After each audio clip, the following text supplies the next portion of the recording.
سوال نمبر 12 سے ہے، اور یہ تطبیقات چل رہی ہیں کہ متعارف اور شان کے مطابق جو خرچہ ہے اس سے کیا مراد ہے۔ یہاں پہ سوال یہ پوچھا گیا کہ حل یعتبر من المعونہ التی تستثنی من ارباح السنہ، کہ کیا معونہ میں سے معتبر ہو جائے گا، شمار ہو جائے گا وہ معونہ کے جو ارباح سنہ سے استثناء کیا جاتا ہے، یعنی وہ معونہ جو متعارف اور شان کے مطابق ہوتا ہے، کیا اسی معونہ میں سے شمار ہو جائے گا؟ کون سی چیز؟ الکامرہ، کیمرہ ہو گیا، و افلام التصویر، اور جو تصویروں کی جو اس کے پاس فلمیں بنی ہوئی ہیں ساری کی ساری، وہ اشرطۃ تسجیل المجالس الحسینیہ، اور مجالس حسینیہ کی ریکارڈنگ کی جو اشرطہ ہیں یعنی کیسٹس ہیں، اور اسی طریقے سے قرآن مجید اس کے پاس موجود ہیں، ونحو ذالک، اس طرح کی جو باقی چیزیں ہوں گی، اور اسی طریقے سے توابع یعنی جو ٹکٹس و صور اور تصویروں کے جو البم ہیں اس کے پاس بنے ہوئے، اور والنقود، اور اسی طریقے سے وہ پیسے اور نقدی چیز، کرنسی ہوگی مختلف، الذی یجمعها، کہ جن چیزوں کو جمع کرتے ہیں اصحاب الہوایات، وہ لوگ کے جو مشغلہ رکھتے ہیں، ہوایا یعنی کوئی نہ کوئی ان کا مشغلہ ہے، وکذا تحف، اسی طریقے سے جو ہے وہ تحفے وغیرہ ہو گئے، تحف کا پیچھے بھی گزرا تھا، یعنی جو آرائشی اشیاء ہوتی ہیں، سجاوٹ کے لیے جو چیزیں، سجاوٹی چیزیں ہوتی ہیں،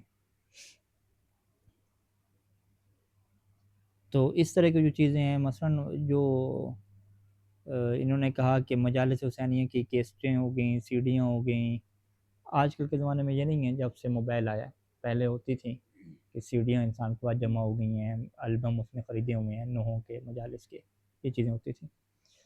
تو سیدین کیا فرماتے ہیں کہ لا یمکن اعطاء ضابط کلی فیہا، یہاں پہ کوئی کلی قانون دینا ممکن نہیں ہے ہمارے لیے کہ بھی یہ والی جو کیسٹیں ہیں، یہ والی جو مجالس کی چیزیں ہیں، یہ والے کیمرے ہیں، یہ نہیں کہ ہم دے سکتے۔ وہ یختلف ہو، اور معاملہ مختلف ہوگا، باختلاف الاشخاص والامکنہ والخصوصیات، بندوں کے، جگہ کے، اور دیگر جو خصوصیات ہیں چیزوں کی، اس وجہ سے معاملہ مختلف ہو سکتا ہے۔ مثال کے طور پہ جو مجالس حسینیہ کی کیسٹیں ہیں اور جو قرآن ہے، تعتبر من المعونۃ، یہ معونہ میں سے چلا جائے گا، اذا کانت بالمقدار المتعارف، اگر یہ متعارف حیثیت اور مقدار کے مطابق ہے۔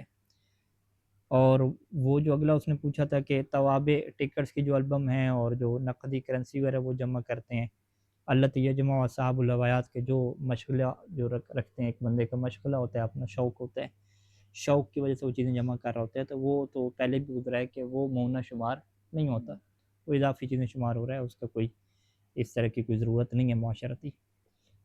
وہ بنسبت لآلت تصویر، اور جو تصویر کے ٹولز ہیں اور آلہ ہیں، کیمرہ وغیرہ ہو گئے، اس میں بھی کیا قانون ہوگا کہ اذا کانت بمقدار یناسب شأنہ، اگر وہ اسی مقدار کے اوپر ہیں کہ جو اس کی حیثیت کے مناسب ہے، تو پھر ممکن ہے کہ وہ معونہ میں سے شمار ہو جائے۔ انسان نے ایک کیمرہ رکھا ہوا ہے، ویڈیو کیمرہ رکھا ہوا ہے، اگر وہ اس کی شان کے مناسب ہے، مثلا اس کا کام اس طرح کا ہے کہ گھومتا پھرتا ہے، تصویریں اپنی کافی بناتا ہے، پھر تو وہ ہوگا۔ لیکن اگر کوئی کیمرہ اس بندے نے رکھا ہوا ہے، اس کے کوئی کام ہی نہیں ہے کیمرے سے، کوئی تصویریں وغیرہ بنانی نہیں ہے، کچھ بھی نہیں ہے، بس ایسے شوق کی خاطر لے لیا، تو وہ تو پھر معونہ میں شمار نہیں ہوگا۔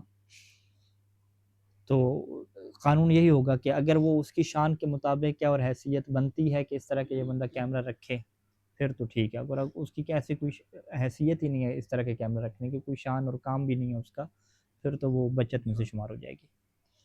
اور بالنسبت الی ادوات رسم، اور جہاں تک تعلق ہے ادوات رسم کا، یعنی جو پینٹنگ اور ڈرائنگ کرنے کے لیے جو کلر وغیرہ رکھے ہوئے ہیں اور باقی جو چیزیں رکھی ہوئی ہیں، تو فیضا کان شخص رسامن یرسم لنفسی، اگر ایک بندہ رسام ہے، رسام وہ کیا ہے، آرٹسٹ ہے، اور کاروبار اس کا نہیں ہے بلکہ یرسم لنفسی، وہ خود اپنے لیے کیا ہے، بناتا رہتا ہے، تو فیمکن ان یعد من المنہ، تو یہ یہاں پہ ممکن ہو سکتا ہے کہ یہ اس کے منہ میں سے شمار ہو۔ یعنی اگر ہم کہیں کہ عام طور پہ اتنی پینٹنگ وغیرہ اور اس طرح کی ڈرائنگ ہر کوئی کرتا ہے اپنے لیے، ایک معاشرے میں رواج بنا ہوا ہے، تو وہ اس سطح کے اگر یہ آلات ہیں ڈرائنگ کے، تو پھر تو شمار ہو جائے گا۔ لیکن اگر بہت ہی ہیوی قسم کے ہیں جو اس کی شان کے مناسب نہیں بنتے، تو پھر تو وہ اضافی ہو جائیں گے، یعنی ان کا پھر خمس ہو جائے گا۔ فیمکن ان یعد من المؤونہ، تو یہاں پر بھی واضح فیصلہ نہیں کیا بلکہ کہا کہ ممکن ہے کہ یہ چیزیں بھی کیا مؤونہ میں سے شمار ہو جائیں اور اس کے اندر کیا خمس واجب نہیں ہوگا۔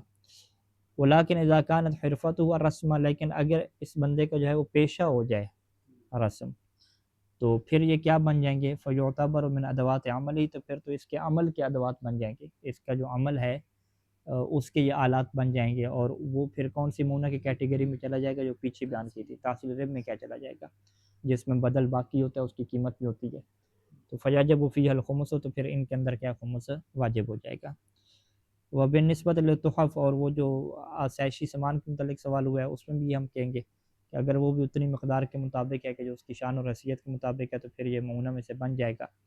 وَأَمَّا مَن يَجْمَعُ تُحَفَ، لیکن جو بندہ فقط آرائشی چیزیں جمع کرتا ہے، ان گھر کی سجاوٹ کے لیے عام طور پہ نہیں آتا، بس اس کا شوق ہے کہ اس طرح کی چیزیں کیا جمع کرتا رہتا ہے، وہ متحف اسی سے کہتے ہیں نا کہ عجیب و غریب چیزیں جمع کر کے رکھتا ہے اور ایک میوزیم کا اپنا بنا لیتا ہے، تو پھر تو یہ کیا مؤونہ میں سے شمار نہیں ہوگا۔ لیکن اگر وہ میوزیم کی طرح کوئی چیزیں جمع نہیں کر رہا، گھر میں ایک سجاوٹی حیثیت کے طور پہ چیزیں لگا دی جاتی ہیں پرانی قسم کی اور اس طرح کی، تو پھر وہ یہ دیکھا جائے گا کہ اگر اس طرح کی فیملی میں، اس طرح کے علاقے میں اس طرح کی چیزیں خریدی جاتی ہیں گھر کی سجاوٹ کے لیے، تو پھر تو یہ اس کی شان کے مناسب ہے۔ لیکن اگر اس طرح کی چیزیں نہیں خریدی جاتی اور اگر یہ خرید رہا ہے تو اس کے اوپر باقاعدہ بات بھی ہو رہی ہے کہ یہ تو بہت زیادہ خرچے ہو رہے ہیں، تو پھر وہ ظاہری بات ہے اس میں سے شمار نہیں ہوگا مقدار متعارف میں سے اور جو حیثیت ہوتی ہے۔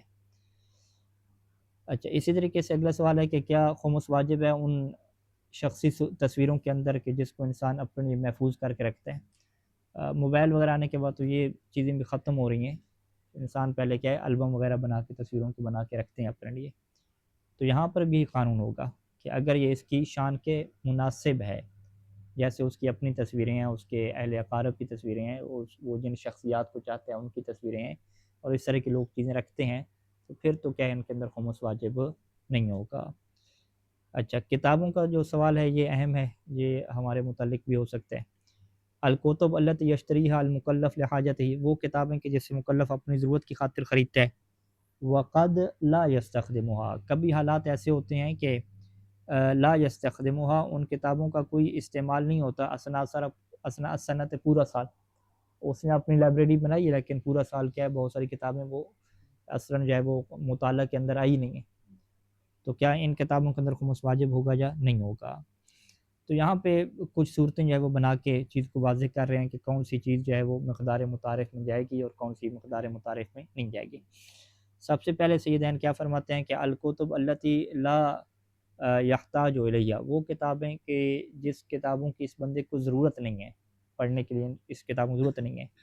کیوں نہیں ضرورت؟ لکونھا فوق مستواہ، کیونکہ وہ کتابیں اس کا جو مستوا ہے اس سے اوپر ہے، یعنی اس کا جو ذہن ہے اور اس کی جو تعلیم ہے اس سے اوپر کی کتابیں، تو وہ تو ضرورت کی ہیں ہی نہیں اس کے لیے، تو پھر تو سیدھی بات ہے کہ اگر یہ کتابیں اپنے پاس خرید کے رکھ رہا ہے اور ان کی باقاعدہ کوئی قیمت بنتی ہے تو اس کے اندر کیا خمس واجب ہو جائے گا، اور اگر ان کی قیمت نہیں بنتی تو یہ جو اس نے پیسہ لگایا ہے پھر وہ پیسہ اس نے پھر بھی کہاں پہ لگا دیا؟ پھر غیر مؤونہ میں لگا دیا نا، جو اس کا مؤونہ تھا ہی نہیں وہاں پہ لگا دیا، تو پھر بھی اس پیسے کے اندر کیا خمس اس کی گردن پہ واجب ہو جائے گا، ضروری ہو جائے گا۔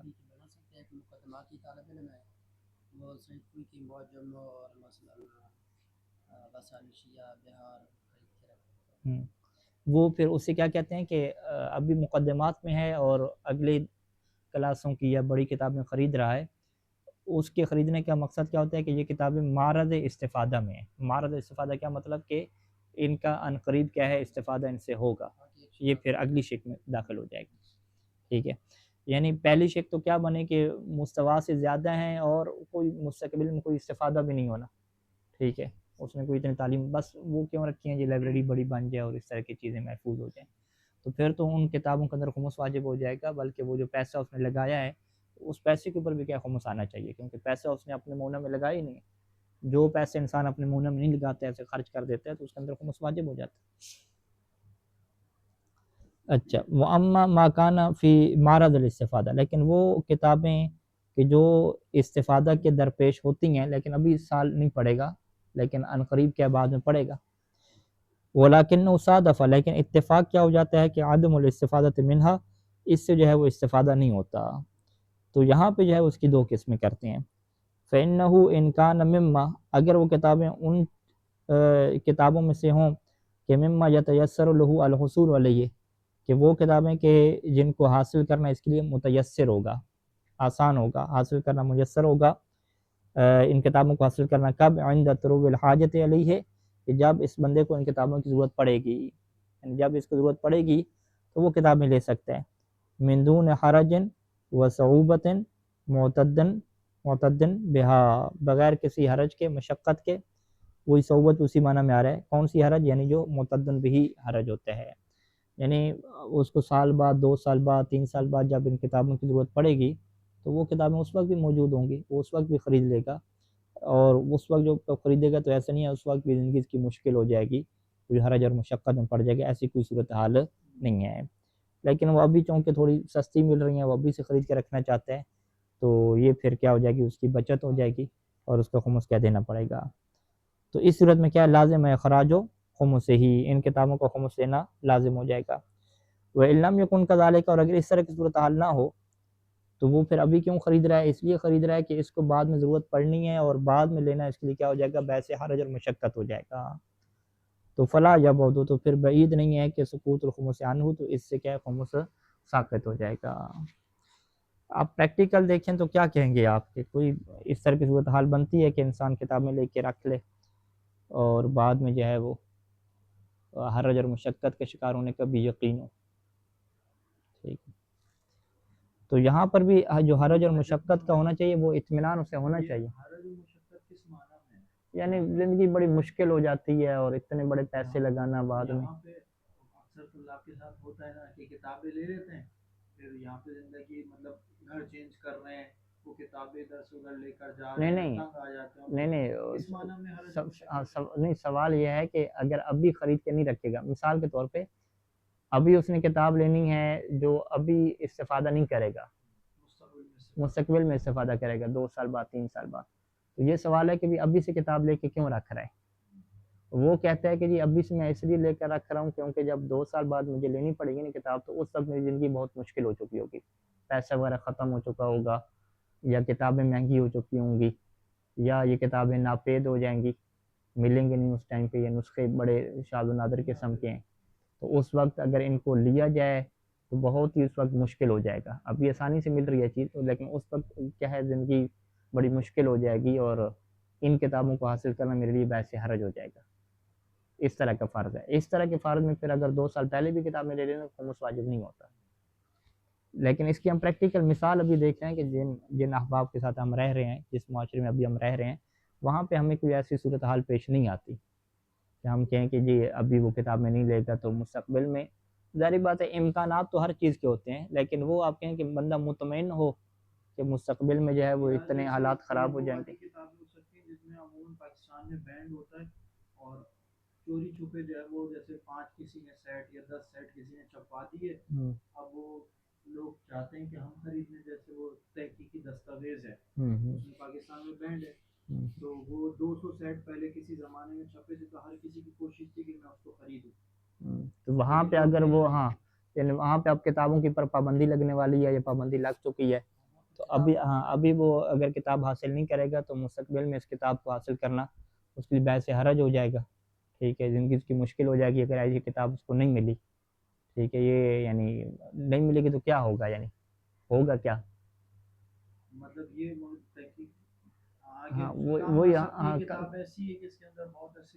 یعنی ایک کہنا کہ فائدہ ہوگا، اگر یہ فائدہ اسے نہ ملا تو اس کی زندگی کے اوپر کیا اثر پڑے گا؟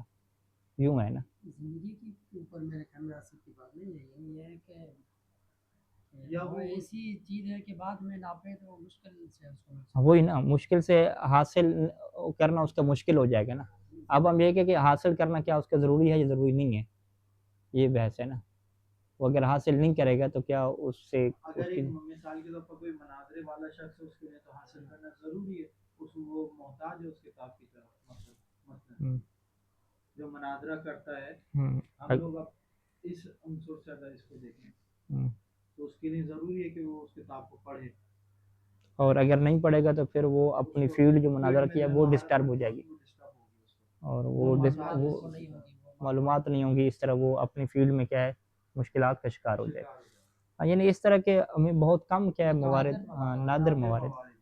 تو عام طور پہ سیدھے سیدھا کیا کہیں گے ہم اگر طلاب پوچھتے ہیں کہ قبلہ کتابیں میں نے رکھی ہوئی ہیں پڑھی نہیں ہیں تو خمس واجب ہوگا یا نہیں ہوگا، تو ہم سیدھا سیدھا کیا کہیں گے کہ پریکٹیکل صورتحال تو یہ بنتی ہے کہ خمس واجب ہوگا، کیونکہ کوئی ایسی نہیں ہے سسٹم آپ کے لیے کہ وہ کتابیں ہمیں شک نکالنی پڑے گی نا. ہم یہ کہیں گے کہ ہاں آیا وہ کتابیں کس طریقے کی ہیں، آیا وہ کتابیں ایسی ہیں کہ آپ ان کتابوں کی طرف محتاج ہیں اور مستقبل میں آپ کو کتابیں نہیں ملیں گی، پھر تو ان کے اوپر خمس نہیں ہے. لیکن آپ ان کتابوں کی طرف محتاج ہیں اور مستقبل میں بھی مل جائیں گی، پھر خمس واجب.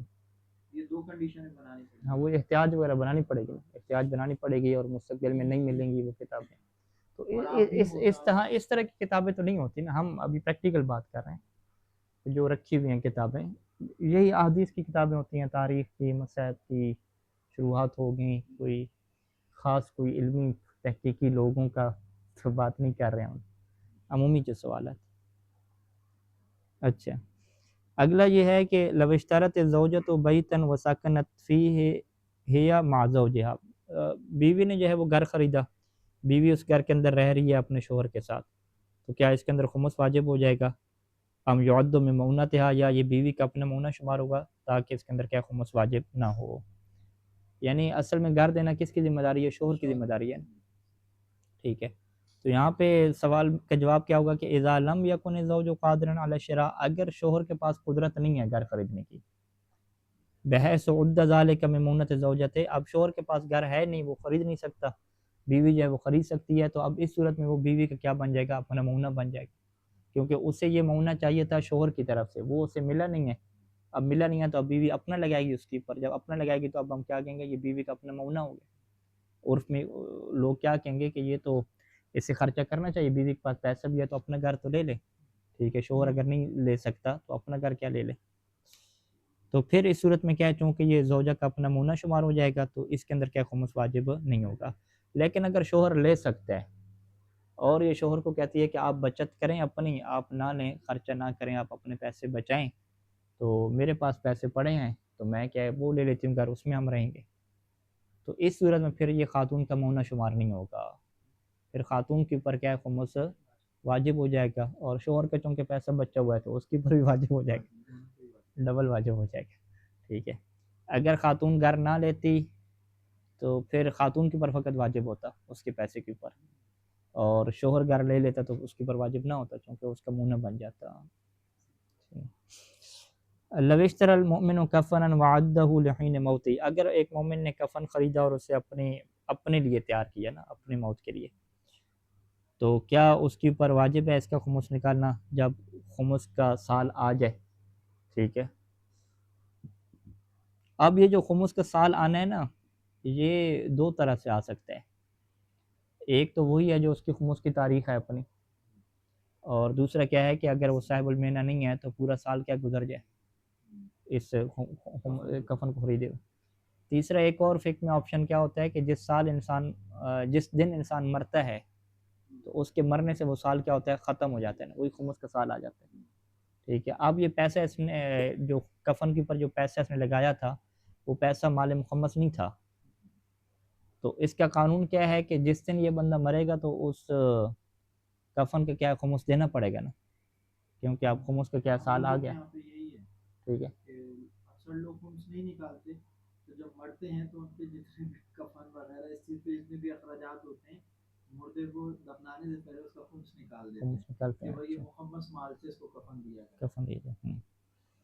تو اس میں یعنی کوئی آپشن بنتا ہے کہ یعنی عام طور پہ تو یہی ہے کہ ایک بندہ اگر فوت ہوگا اور اس نے کفن خریدا تھا اور ایسے پیسے سے خریدا تھا کہ جس کے اندر جو ہے وہ خمس نہیں تھا، مثلا کیا نام ہے، جس کے اندر خمس واجب ہو سکتا تھا، یعنی جسے ہم فقہ میں کیا کہیں گے ارباح سنہ سے اس نے خریدا تھا، مال مخمس سے نہیں خریدا تھا، پھر تو یہ جس دن مرے گا تو اس دن خمس کی تاریخ ختم ہو جاتی ہے، تو جتنا بھی اس کے پیسے صاحب کا خمس نکالنا ہوتا ہے اس صورت میں کہ جب یہ بندہ خمس کا پابند ہو.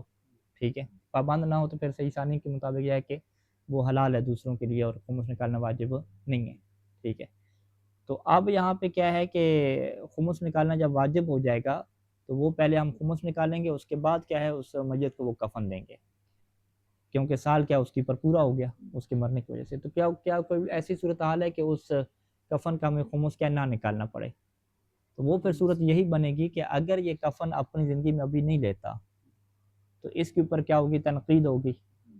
اور تنقید کا مطلب کیا ہوگا کہ بھئی اپنا کفن تو کم از کم تیار کر کے رکھو، کیا پتہ موت کب آ جائے، تمہیں کوئی فکر نہیں ہے اپنے کفن وغیرہ تیار کرنے کی. اس طرح کی کیا باتیں ہوتی ہیں.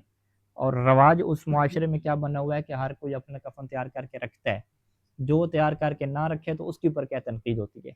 تو اس صورت میں یہ پھر کفن کیا بن جاتا ہے؟ معونہ بن جاتا ہے. گویا کہ جیسے گھر کے دیگر اخراجات ہیں، جیسے انسان کپڑے اپنے خرید کے رکھتا ہے، بستر خرید کے رکھتا ہے، تو پھر یہ معونہ میں کیا کنسیڈر ہو جائے گا. جب یہ معونہ بن جائے گا تو اب یہ انسان اگر مر جائے یا سال گزر جائے تو پھر خمس واجب نہیں ہوگا، کیونکہ وہ معونہ بن گیا. لیکن اگر اس طرح کی صورتحال نہ ہو کہ یہ کفن نہ بھی لے تو کوئی تنقید وغیرہ نہیں ہوتی. لوگ نہیں کہتے کہ بھی آپ نے کیوں نہیں کفن لیا اور کیوں نہیں تیار کر رہے، کوئی ایسی بات نہیں ہوتی. سارے کہتے ہیں کہ کوئی مسئلہ نہیں ہے، کفن دینے والے بہت لوگ ہیں، ٹھیک ہے. تو اس صورت میں پھر اگر یہ کفن لیتا ہے تو پھر یہ اس کی کیا ہے؟ بچت ہے. اضافی جو پیسہ اس کے پاس پڑا ہوا تو اس نے کفن کے اوپر لگا دی، کفن اس کی بچت ہے. پھر تو یہ جس دن مرے گا تو اس دن کیا ہے؟ خمس نکالنا پڑے گا کفن میں سے. لیکن جو لیتے ہی اس وقت نہیں مسئلہ، جو لیتے ہی اس وقت مثلا کفن لیتے ہیں اس کا اس کے مرنے کے بعد، جب مرتا ہے پھر اب مرنے کے بعد تو پھر جو بندہ خرچہ کر رہا ہے تو وہ تو پھر اس کا اپنا مسئلہ ہے نا، میت کی ذمہ کی بات تو نہیں ہے نا وہاں پہ. پھر بھی حکم کہنا کہ مثلا کفن غصبی نہ ہو یا ہاں وہ تو پھر اصل میں وہ کفن غصبی کب ہوتا ہے کہ جب وہ کفن کسی کے پاس پڑا ہوا ہو اور سال گزر جائے اور اس کے اندر خمس آ جائے، تب اس کا 5واں حصہ کیا ہوتا ہے؟ امام کا اور سادات کا ہو جاتا ہے. لیکن عام طور پہ پیسے سے خریدا جاتا ہے نا، اور بے کیا ہوتی ہے؟ کلی فی ذمہ ہوتی ہے. تو جب بے کلی فی ذمہ ہوتی ہے تو وہ پھر 5واں حصہ خمس کا اس کی گردن پہ ہوتا ہے، لیکن وہ کفن کے اندر منتقل نہیں ہوتا نا. یہ جو مسئلے شروع میں کیا ڈسکس ہوئے تھے ہے نا ذہن میں، یہ قوانین آپ کے ذہن میں نہیں ہوں گے. یہ شرک والی بحث ہے. ہاں ہاں ذمہ یہ ہوتا ہے کہ اس کے ذمے پر ہے، نہ کہ خود اس چیز کے اندر. ہاں اس چیز کے یہ اندر، چاہے کسی اور پیسے میں سے اپنی کسی اور پیسے میں سے نکال کے. ہاں بالکل یہی مسئلہ ہے. یعنی اس کے پاس پیسہ تھا، اس کے اندر خمس واجب ہو چکا تھا ایک بندے کے اندر، وہ خمس زندگی میں نہیں دیتا تھا، لیکن پیسہ پڑا ہوا ہے، تاریخیں خمس کی گزر چکی ہیں، خمس واجب ہے. اب اس پیسے میں تصرف کرنا حرام ہے اس کے اوپر. جب یہ اس پیسے سے کوئی کپڑا خریدے گا پہننے کے لیے خاطر، کوئی مکان خریدے گا، تو اب یہ سوال ہے کہ جب وہ مکان خریدے گا، یہ پیسہ وہاں پہ لگا دے گا، تو کیا وہ جیسے پیسے کے اندر 5واں حصہ اس کا اپنا نہیں ہے، تو کیا اس کپڑے کے اندر بھی 5واں حصہ اس کا اپنا نہیں ہوگا؟ تو وہ کیا کہتے ہیں کہ اگر بے شخصی ہو، یعنی دکاندار کے سامنے وہی پیسہ رکھے اور اسے کہے کہ اسی پیسے کے بدلے میں مجھے یہ والا کپڑا دے دو، پھر تو وہاں پہ کیا ہو جائے گا؟ تبدیل ہو جائے گا سیٹ اپ، کہ وہ خمس کس کے اندر آ جائے گا؟ کپڑے کے اندر آ جائے گا. تو اب اس کپڑے کے اندر پھر نماز نہیں پڑھ سکیں گے، وہ 5واں حصہ کے ہم کو شریک ہو جائیں گے نا سادات. لیکن اس طرح پہ ہوتا نہیں ہے ہمارے معاشرے میں کہ پیسے کو موجن کیا جائے. ہاں پیسہ کلی طور پہ کہا جاتا ہے کہ یہ ہم 1000 روپیہ دیں گے، 10,000 دیں گے، وہ خارج میں نوٹ کی شکل میں موجن نہیں کیا جاتا. اب جب سے یہ ڈیجیٹل کرنسی وغیرہ آ رہی ہے، کارڈ کا سیٹ اپ آ رہا ہے، تو اصلا نوٹوں کی شکل ہی نہیں دیکھی ہوتی کسی نے. تو یہاں پہ پھر کیا رہتا ہے؟ معاملہ کلی فی ذمہ سے رہتا ہے. کلی فی ذمہ میں کیا ہوتا ہے کہ وہ جو اس پیسے کے اندر 5واں حصہ دوسرے لوگوں کا تھا نا، امام کا اور سادات کا، وہ منتقل نہیں ہوتا چیز کے اندر. جب چیز کے اندر منتقل نہیں ہوتا تو چیز وہ پوری کی پوری چیز کا خود مالک ہے. تو یہاں پہ پھر وہ غصب کے احکام کیا لاگو نہیں ہوتے ہیں. تو صورتحال کیا بنے گی کہ اذا کان عدم الاعداد کے کفن کو تیار نہ کرنا منافی لشان ہی، اس کی شان کے منافی شمار ہو، تو فہو داخل فی مونتہ، تو یہ پھر اس کے مونہ میں کیا ہو جائے گا؟ داخل ہو جائے گا. فلا یجب فیہ الخمس، ہو تو پھر اس کے اندر کیا خمس واجب نہیں ہوگا. وإلا اگر کوئی اس کی شان کے منافی شمار نہیں ہوتا، اگر یہ کفن تیار نہیں بھی کر رہا تو کوئی اس کی شان اور اس کی حیثیت کے اوپر کوئی بات نہیں ہو رہی، تو پھر کیا ہے؟ اس کے اندر خمس واجب ہو جائے گا. اور پریکٹیکل اگر ہم اپنے معاشرے کی بات کریں تو ہمارے یہاں اس طرح کی کوئی تنقید نہیں کی جاتی کہ کوئی بندہ اگر کفن نہیں خرید رہا تو کوئی اس کے اوپر تنقید نہیں کرتا کہ آپ کیوں نہیں خرید رہے. آپ کے یہاں کیا ہے؟ اچھا ہاں وہاں پہ تنقید ہوتے ہیں.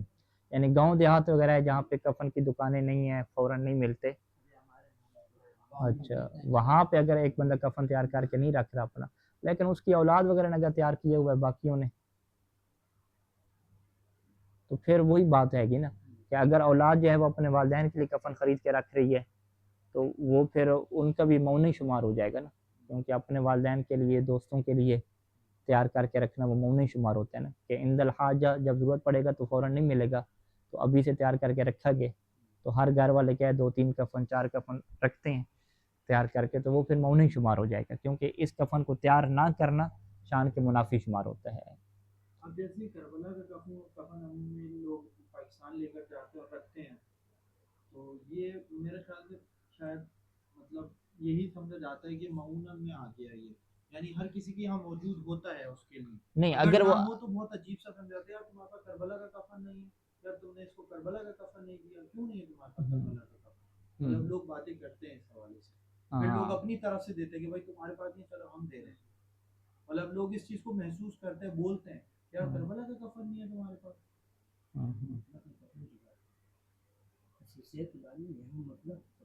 نہیں اگر ایک بندہ کربلا والا کفن لے کے رکھتا ہے، جیسے آپ نے یہ کہا نا کہ بھئی وہ گاؤں دیہات میں ہے تو کفن ملے گی نہیں، دکان وغیرہ ہی نہیں ہے، تو اس لیے وہ تیار کر کے رکھتے ہیں. اب وہاں پہ معاشرے میں رواج کیا بنا ہوا ہے کہ کربلا کا کفن پہناتے ہیں، ٹھیک ہے. اب اگر کربلا کا کفن کوئی تیار کر کے نہیں رکھتا اور وہ فوت ہو جاتا ہے، تو اب کوئی دکان تو نہیں ہے جہاں سے کربلا کے کفن ملتے ہوں، وہ نجف کربلا میں تو نہیں بیٹھا ہوا نا، پاکستان میں دیگر کفن بھی موجود ہیں. لیکن دیگر کفن کے ساتھ ساتھ یہ والا جو کفن ہے کربلا والا، اس کو تیار نہ کرنے کی وجہ سے اگلے کی جو شان کے اندر کیا ہے وہ کمی آ رہی ہے. اس سے کہا جا رہا ہے کہ تمہیں جو ہے وہ کوئی آخرت کی فکر نہیں ہے، کوئی اہل بیت سے محبت نہیں ہے، تم جو ہے نا اس طرح کی چیزیں تیار کر کے نہیں رکھ رہے. اس کے اندر تنقید ہو رہی ہے، یہ والی جو چیز ہے نا تم کیوں نہیں تیار کر کے رکھ رہے. تو یہ پھر اسی قانون میں آ جائے گا کہ اس ٹائپ کا جو کفن ہے نا، کربلا والا جو کفن ہے یا فلاں قسم کا جو کفن ہے، اس طرح کا کفن اگر تیار کر کے نہ رکھنا اس کی شان کے منافی شمار ہوتا ہے. اگر نہیں بھی ہوتا تو باتیں بھی بنتی کہ وہی بات جیسے تنقید ہوتی ہے، ہاں جیسے تنقید ہوتی ہے نا، اس کا مطلب کیا ہے کہ وہ شان کے اوپر ہٹ ہو رہا ہے نا اس کی، پھر انسان جو ہے وہ سر جھکا کے چلتا ہے نا وہاں پہ. وہ جیسے آگے مثال ہے کہ بیٹی کے لیے اگر وہ سامان جمع نہیں کرتا ابھی سے تو تنقید ہوتی ہے کہ آپ کو کوئی فکر نہیں ہے بیٹی کی شادی کی، ابھی سے آپ سامان اکٹھا نہیں کر رہے، کوئی چیز نہیں کر رہے، شادی ہونی 2-3 سال بعد ہے. تو چونکہ وہ تنقید ہو رہی ہے تو لہٰذا وہ ابھی سے جمع کرے گا تو وہ مونہ شمار ہو جائے گا، کیونکہ وہ شان بن گئی ہے نا، متعارف خرچے. تو آپ جو کربلا والی مثال دے رہے ہیں کہ آپ کے معاشرے میں تنقید ہوتی ہے اس بندے کے اوپر جو اپنے لیے کربلا کا کفن تیار کر کے ابھی سے نہیں رکھتا، تو اس کا مطلب کیا ہے کہ ابھی سے کربلا کا کفن تیار کر کے رکھنا یہ شان کے مطابق ہے، متعارف ہے. اگر یہ نہیں رکھے گا تو اس کی شان کے منافی شمار ہوگا، پھر اس صورت میں کیا ہے اس کے اندر کیا خمس واجب ہو جائے گا. نہیں ہوگا ہاں اس صورت میں کیا خمس واجب نہیں ہوگا. لیکن آپ کے معاشرے میں ہوتی ہے، ہمارے گاؤں دیہات میں نہیں ہوتی اس طرح کی تنقید. اچھی بات ہے اگر کسی نے رکھا ہوا ہے کربلا کا کفن تو اچھی بات ہے، اس کی تعریف ہوتی ہے، لیکن جس نے نہیں رکھا ہوا تو یہ نہیں ہے کہ اس کے اوپر تنقید شروع ہو جائے اور اسے مقصر کہنے لگ جائیں. یا یہ چیز نہیں، مطلب لوگ تھوڑا سا بات کرتے ہیں کہ یار بیچارے دیکھو کیسا ہے، کربلا کا کفن نہیں تھا ہم نے پھر لا کے دیا، مطلب اس طریقے سے باتیں کرتے ہیں تھوڑا یعنی اس کی عزت میں کمی والی باتیں ہوتی ہیں. نہیں ہمارے اس طرح نہیں ہے. لوگ جاتے ہیں کربلا، یار ان لوگوں کو کربلا کا کفن ایسا بھی رواج ہے کہ مثلا کوئی دوست آپ آتے ہیں انہیں سے وہ کچھ نہ کفن منگوا لیتے ہیں، یار میرے لیے یہ پیسے دے رہا ہوں کفن میرے، یعنی وہ اس تنقید سے بچنے کے لیے. گھر میں ہونا چاہیے. تو بہرحال اگر اس طرح کی تنقید ہوتی ہے تو وہ پھر اسی میں آ جائے گا نا کہ عدم الاعداد کہ کفن کا تیار نہ کرنا اس کی شان کے منافی شمار ہو جائے گا نا، پھر ہو جائے گا. تو یہ اس کی کیا ہو جائیں گی تطبیقات ہو جائیں گی. اچھا ایک اور سوال ہم پڑھ لیتے ہیں کہ یتعارف عند الکثیر من الناس التأمین علی بعض الممتلکات. تأمین کسے کہتے ہیں؟ انشورنس کرانا، بیمہ انشورنس. عند الکثیر یعنی بہت سارے لوگوں کے یہاں اب یہ رواج بن چکا ہے کہ وہ انشورنس کراتے ہیں علی بعض الممتلکات، اپنی بعض ان چیزوں کے اوپر جو ان کی ملکیت میں، یعنی گاڑی کی تو ہوتی ہے، ٹھیک ہے، جو ان کی گاڑی ملکیت میں، مکان کی بھی شاید ہو رہی ہے، ٹھیک ہے، اپنے مکان کی ہوگی، گاڑی کی ہوگی، دکان کی ہوگی. او علی الحیات، یا وہ انشورنس کیا اپنی زندگی کی کراتے ہیں، ٹھیک ہے، بندوں کی انشورنس ہوتی ہے. فہل یجب الخمس فیما یدفع لشرکت تامین، تو کیا وہ جو انشورنس پالیسی کی قسطیں دے رہا ہے ان قسطوں کے اوپر خمس واجب ہوگا یا نہیں ہوگا؟ اب یہاں پہ بھی قانون ہو جائے گا کہ اگر یہ متعارف ہے اس طرح کا کروانا اور رواج بنا ہوا ہے، لوگ کروا رہے ہیں، اور اتنی جو پالیسی لینا ہے مثلا 20 لاکھ والی جو ہے انشورنس کروانا، یہ تو پالیسی چل رہی ہے عام طور پہ، ہر کوئی کرا رہا ہے، ٹھیک ہے. اگر کروڑوں والی کروائے تو وہ بڑے لوگ کرواتے ہیں، مثلا اس طرح کی سیٹ اپ نہیں ہے. تو وہ پھر اس اعتبار سے دیکھا جائے گا کہ کتنے ٹائپ کی جو پالیسی ہے اس طرح کے لوگ کرواتے ہیں معاشرے میں. اگر وہ اتنی حیثیت کے مطابق کروا رہا ہے تو پھر تو وہ ممنوع ہو جائے گا. اور اگر اس حیثیت سے زیادہ بڑی کروا رہا ہے وہ، ٹھیک ہے، جس میں فوراً جو ہے وہ لوگوں کی آنکھیں کھلی رہ جاتی ہیں کہ اتنے بڑی جو ہے وہ پالیسی آپ نے کروائی ہے، ٹھیک ہے، تو پھر وہ ظاہری بات ہے اس کی کیا ہو جائے گی، ممنوع سے ہٹ کے خرچے ہو جائیں گے، تو ان کے اوپر پھر خمس واجب ہو جائے گا. یعنی جتنی حیثیت کے مطابق ہے اس سے جتنے فیصد زیادہ ہوگا اس کا کیا آ جائے گا، خمس آ جائے گا. تو یہاں پر بھی یہ کہہ رہے ہیں کہ اذا کان التأمین امرا متعارفا، اگر یہ انشورنس کروانا ایک ایسا معاملہ بن چکا ہے کہ جو رواج پکڑ چکا ہے اور ہر کوئی اسی کے مطابق چل رہا ہے، تو فلا یجب الخمس فیما یدفع، تو جو وہ دے دے گا پیسہ انشورنس کے طور پہ، قسطیں ادا کرے گا، اس کے اوپر کیا خمس واجب نہیں ہوگا. واما اذا کان يعد هذا النحو من التأمین طرفا وصرفا، لیکن اگر اس طرح کی جو تامین ہے وہ کرانا وہ طرف شمار ہو، یعنی بہت ہی عیاشی شمار ہو کہ اتنی بڑی جو ہے وہ آپ نے انشورنس کروا رہی ہے، اور باقاعدہ صرف بھی لوگ کہتے ہیں کہ اتنا زیادہ پیسہ آپ لگا رہے ہیں، تو فیاجب الخمس ہو، تو پھر یہاں پہ خمس واجب ہو جائے گا ان قسطوں میں کہ جو وہ شرکت و تامین کو ادا کرے گا.